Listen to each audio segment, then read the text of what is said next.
অমানবিক আরে তো জিবাট কেমন অনাবিক অনামিক অনা শেখ হাসিনার নির্দেশনায় মাননীয় বটের আসসালামু আলাইকুম বন্ধুরা, আশা করি আপনারা সকলেই ভালো আছেন। আজকের ভিডিওটি দেখার পর আপনাদের মন আরও ভালো হয়ে যাবে, ইচ্ছা না থাকা সত্ত্বেও হেসে ফেলবেন। আজকের ভিডিওতে আমরা জানব সাবেক কিছু রাজনীতিবিদের হাস্যকর কিছু বক্তব্য। এই ভিডিওটি বানানোর সময় আমি অনেক হেসেছি, আর আমার মনে হয় আপনারাও না হেসে থাকতে পারবেন না।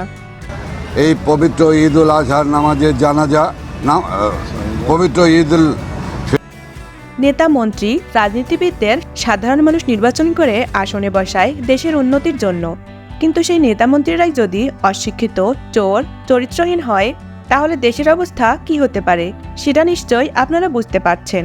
আজকের এই ভিডিওটি এমনই কয়েকজন অশিক্ষিত, চোর এবং চরিত্রহীন সাবেক নেতামন্ত্রীদের নিয়ে বানিয়েছি। আশা করি আপনাদের ভালোই লাগবে, তাই ভিডিওটি না টেনে শেষ পর্যন্ত দেখার অনুরোধ রইল।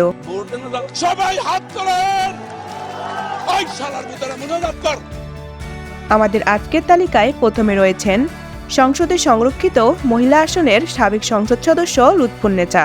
লুৎফুন্নেছার জন্ম 1985 সালে 25শে ডিসেম্বর। লুৎফুন্নেছা অষ্টম শ্রেণী পর্যন্ত পড়ালেখা করেছেন। তিনি পটুয়াখালীর বাসিন্দা। লুৎফুন্নেছা হলেন বাংলাদেশের একজন আওয়ামী লীগের রাজনীতিবিদ এবং পটুয়াখালী জেলার সংরক্ষিত আসন 14 এর সাবেক সংসদ সদস্য। এই সাবেক সংসদ সদস্যের শিক্ষাগত যোগ্যতা অষ্টম শ্রেণী পর্যন্ত, কিন্তু তিনি দেখে দেখে বলতেও যেভাবে ভুল করছেন, সঠিকভাবে উচ্চারণটাও করতে পারছেন না। এইটা দেখে তো মনে হচ্ছে উনি 5 পর্যন্ত পড়েছেন কিনা সন্দেহ আছে। মানুষকে ছোট করা ঠিক না, এটা আমরা সবাই জানি, কিন্তু তারপরও লুৎফুন্নেছার বক্তব্য শুনে আমি হাসবো নাকি কাঁদবো সেটা বুঝতেই পারছিলাম না। মাননীয় পটুয়াখালী তৃতীয় 1300। আপনাদেরও যদি আমার মতো অবস্থা হয়ে থাকে তাহলে কমেন্টে অবশ্যই তা জানাবেন। আমাদের আজকের তালিকায় এইবার যিনি রয়েছেন তিনি হলেন আওয়ামী লীগের আরেকজন সাবেক সংসদ সদস্য জাহাঙ্গীর কবির নানক। তিনি 1954 সালে 14 জানুয়ারি বরিশাল জেলার সদর উপজেলার ক্ষীরোদ মুখার্জি লেন এলাকায় জন্মগ্রহণ করেছেন।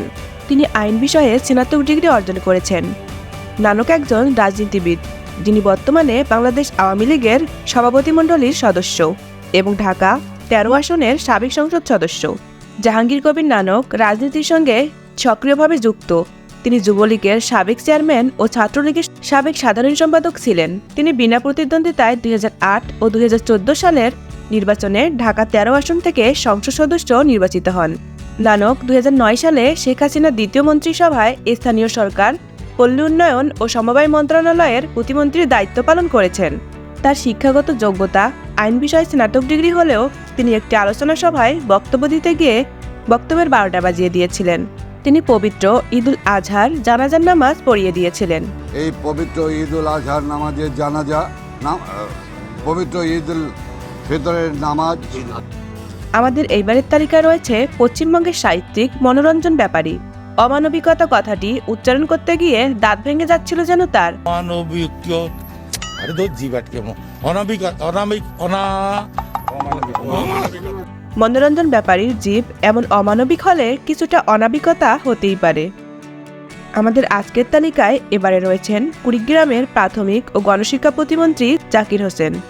তিনি এক আলোচনা সভায় বঙ্গবন্ধু শেখ মুজিবুর রহমানের জন্য জান্নাতের দোয়া করতে গিয়ে জাহান্নামের দোয়া করে ফেলেছিলেন। বঙ্গবন্ধুকে আল্লাহ যেন জাহান্নামের ভালো জায়গায় স্থান করে দেয়। পরক্ষণে তিনি এটিকে বুঝতে পেরে ঠিক করলেও সামাজিক যোগাযোগ মাধ্যমে এটি ভাইরাল হয়ে যায়। বাসী করে এই কথাটা বলতেই আমি প্রথমে স্লিপ অফ টাং আমার জাহান্নাম কথাটা আসছে। আমাদের এইবারের তালিকায় রয়েছেন অলরাউন্ডার শিক্ষিত মন্ত্রী মমতাজ। তিনি একজন সাবেক সংসদ সদস্য। মমতাজের শিক্ষাগত যোগ্যতা 5ম শ্রেণী পর্যন্ত, কিন্তু তিনি জাতীয় পরিচয়পত্রে তার সংশোধনের জন্য আবেদন করেছিলেন এবং পরে সেটা সংশোধন করে তিনি 5ম শ্রেণীর জায়গায় 10ম শ্রেণী করেছিলেন। কিভাবে তিনি হঠাৎ করেই 5 ক্লাস এগিয়ে গিয়েছেন তা সকলের কাছেই আজও অজানাই রয়ে গেছে। বুখারী শরীফ, মুসলিম শরীফ থেকে শুরু করে এমন কোনো খণ্ড নাই যেগুলো না পড়েছি। আমাদের আজকের তালিকায় এইবারে রয়েছেন ওবায়দুল কাদের, যাকে সবাই কাওয়া কাদের বলেই চেনেন। ওবায়দুল কাদেরের অনেক হাস্যকর ও অশ্লীল বক্তব্য রয়েছে। আর তার মধ্যেই কয়েকটি আপনাদেরকে শুনিয়ে দিই। বল প্রয়োগ করবে না চুমু খা, বল প্রয়োগ করবে না চুমু খাবে,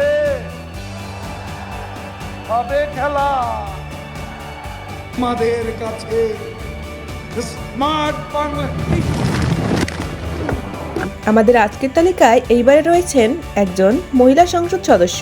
এই মহিলা সদস্যর অশ্লীল বক্তব্য ভাইরাল হয়েছিল সামাজিক যোগাযোগ মাধ্যমে। 2008 সালে তত্ত্বাবধায়ক সরকারের কোলে উঠেছেন, আবার কি কোলে উঠার সাত জেগে। বন্ধুরা, এই সব অস্থির মন্ত্রীর এমন বক্তব্য শুনে আমি হাসবো নাকি কাঁদবো সত্যিই বুঝতে পারছিলাম না, কিন্তু শেষ পর্যন্ত হেসেই ফেলেছি। যদি আপনাদের অবস্থাও আমার মতো হয়ে থাকে তাহলে কমেন্টে অবশ্যই তা জানাবেন। আমাদের আজকের ভিডিওটি এখানেই শেষ করছি। আপনারা ভালো থাকবেন, সুস্থ থাকবেন। আর আরও নতুন নতুন ভিডিও দেখতে চাইলে অবশ্যই চ্যানেলটি সাবস্ক্রাইব করে পাশেই থাকবেন। একটুকু একটা শব্দ বলবো। 1916-17 অর্থ বছরে মাননীয় মন্ত্রী 2016-17